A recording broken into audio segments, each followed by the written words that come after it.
এখনো সুযোগের অপেক্ষায় দেশের স্বার্থবিরোধী চক্র। সতর্ক থাকার আহ্বান প্রধানমন্ত্রীর। জুলাই সনদের প্রতিটি দফা অক্ষরে অক্ষরে পালনের প্রতিশ্রুতি। বাংলাদেশের স্বার্থবিরোধী চক্র এখনো সুযোগের অপেক্ষায় রয়েছে। সে ব্যাপারে আমাদের সবাইকে অত্যন্ত সতর্ক থাকা জরুরি। জনগণ আমাদের প্রতিটি অঙ্গীকারের পক্ষে সমর্থন জানিয়েছেন। এবার আমাদের অঙ্গীকার বাস্তবায়নের পালা। স্বাক্ষরিত জুলাই সনদের প্রতিটি দফা, প্রতিটি অঙ্গীকার অক্ষরে অক্ষরে পালন করব ইনশাআল্লাহ।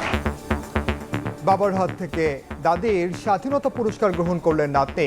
15 ব্যক্তি ও 5 প্রতিষ্ঠানকে পদক তুলে দিলেন তারেক রহমান।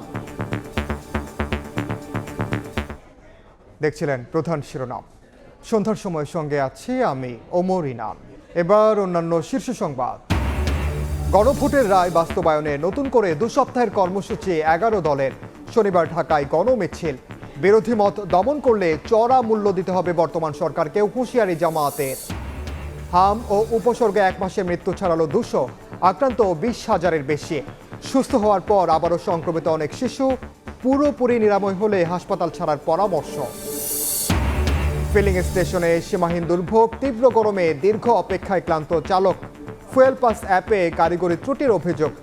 ভারত থেকে আসছে ডিজেল, বন্দরেও খালাস শুরু।